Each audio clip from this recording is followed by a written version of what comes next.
சந்தாவோட அப்பா கிட்ட சோழனும் சந்தாவோட அம்மா கிட்ட நிலாவும் எவ்வளவோ பேசுறாங்க. ஆனா அவங்க யாருமே சேரனுக்கும் சந்தாவுக்கும் கல்யாணம் நடக்கிறதுல சம்மதம் தெரிவிக்கவே மாட்டேங்கிறாங்க. அதனால இந்த பக்கம் ஒரு பக்கம் டென்ஷனா எல்லாமே பேசிக்கிட்டு இருக்க, இன்னொரு பக்கமும் வானதி வர்றதுக்கு முன்னாடி நம்ம எப்படியாவது வெளியே கிளம்பி போயிடலாம், அங்க போயிட்டு எப்படியாவது நம்ம ஏதாவது நல்ல சாப்பாடு சாப்பிடலாமான்னு சொல்லிட்டு பல்லவன் ஆவலோட வெயிட் பண்ணிக்கிட்டு இருக்கேன். அதே மாதிரி பாண்டியும் சீக்கிரம் சீக்கிரம் கிளம்பு, வானதி வந்துட போறான்னு சொல்லிட்டு வெளியே கிளம்பி போக பார்த்தா கரெக்டா முன்னாடி வானதி கையில் மாவு எடுத்துகிட்டு வந்துக்கிட்டு இருக்காங்க. இதை பார்த்தா நடேசனும் இன்னைக்கு உங்களால் நல்ல சோறு சாப்பிட முடியாது, நான் எங்கேயாவது போய் நல்ல சாப்பாடை சாப்பிட்டுட்டு வரப்பான்னு சொல்லிட்டு அவங்க வழக்கம் போல் வீட்டை விட்டு கிளம்பி போயிடுறாங்க. ஆனால் வந்தவங்க கிட்ட பாண்டியும் அது என்ன கையில் என்ன வச்சுருக்குன்னு கேட்க, அட மாவு வச்சுருக்கேன், இட்லி ஊற்றி சுட்டுட்டு நான் உடனே உங்களுக்கு எடுத்துகிட்டு வந்து கொடுக்குறேன், நேற்று வச்ச குழம்பெல்லாம் சாப்பிட சொல்ல மாட்டேன், இட்லி பொடி இருக்குது, நம்ம அதை வச்சு சாப்பிட்டுக்கலான்னு சொல்லிட்டு வேகமாக கிச்சனுக்குள்ளே போகிறாங்க.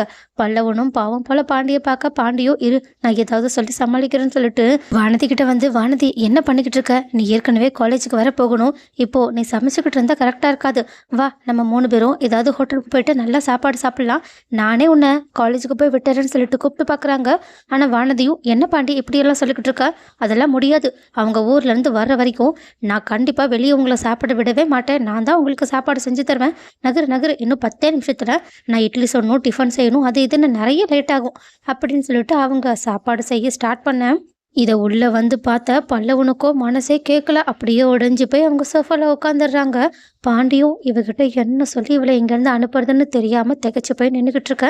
அதே சமயம் இன்னொரு பக்கமும் ஊர்ல சந்தாவோட அப்பா இந்த மாதிரி என் பொண்ணுக்கு நான் நல்ல வசதியான இடத்துல கல்யாணம் பண்ணி கொடுக்க போறேன், எங்ககிட்ட வீடு நிலம்னு எல்லாம் இருந்தாலும் இதோ இவன் சம்பாதிக்கிற பணம் எங்களுக்கு மாசம் மாசம் வரலன்னா நாங்கள் சொத்துக்கு கூட கஷ்டம்தான் படணும், அதே மாதிரி வேலையில தான் நீங்களும் இருக்கீங்க, என்னதான் உங்ககிட்ட ஒரு வீடு இருந்தாலும் ஒரு வேளை நீங்கள் ஒரு நாள் வேலைக்கு போகலனாலும் அந்த மாதம் உங்களுக்கு சமாளிக்க கஷ்டமாக தானே இருக்கும், அப்படி கஷ்டமாக இருக்கும்போது நீங்கள் என்ன என் பொண்ணை பீகாருக்கு அனுப்பி வச்சிருவீங்களான்னு கேட்க, நீலா அதுக்கு அதெல்லாம் நாங்கள் எப்படி பண்ணுவோம், அவங்க கல்யாணம் பண்ணி வந்ததுக்கப்புறமா அவங்க எங்கள் வீட்டு பொண்ணுன்னு கேட்க, அதுக்கு அவங்களோட அம்மாவும் அப்பனா உங்க கூட சேர்ந்து என் பொண்ணையும் கஷ்டப்படுத்துவீங்க அப்படி தானேன்னு கேட்க, சோழனுக்கும் இவங்க என்ன சொல்கிறாங்கன்னு புரிஞ்சிருது.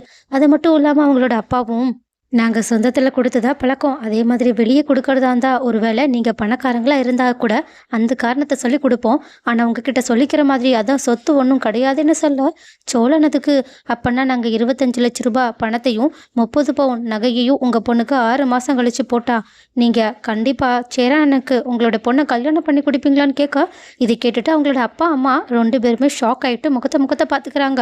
சேரனும் நிலாவும் சோழன் கிட்ட நீங்கள் என்ன பேசிக்கிட்டு இருக்கீங்கன்னு குசு குசுன்னு பேச ஆரம்பிக்க, ஆனால் திடீர்னு ஷாக் கொடுக்குற மாதிரி சந்தாவோட அப்பா ஓகேன்னு சொல்லிடுறாங்க. இதை கேட்டுட்டு சேரனுக்கும் செம்ம ஷாக். ஸோ அவங்க நீங்கள் உண்மையை தான் சொல்கிறீங்களான்னு இப்போ தான் வாயை திறந்தே பேச ஆரம்பிக்கிறாங்க. அதுக்கு அவங்களும் ஆமாம், என் பொண்ணு சந்தோஷமாக இருக்கிறதா எனக்கு முக்கியம், ஒருவேளை உங்களால் இது எல்லாத்தையுமே பண்ண முடிஞ்சிச்சுன்னா, அதுவும் 6 மாதத்தில் பண்ண முடிஞ்சிச்சுன்னா நான் உங்களுக்கு என் பொண்ணை கல்யாணம் பண்ணி கொடுக்குறேன், அப்படி இல்லைன்னா அவளை 6 மாதம் கழித்து அவளோட மாமனுக்கு தான் கல்யாணம் பண்ணி கொடுப்பேன், ஆனால் அப்போது நீங்கள் இப்படிலாம் வந்து பிரச்சனை பண்ணிக்கிட்டு இருக்கக்கூடாதுன்னு சொல்ல, இதை கேட்டதுக்கு அப்புறமா தான் சரி கொஞ்சம் நிம்மதியாகவே இருக்குது.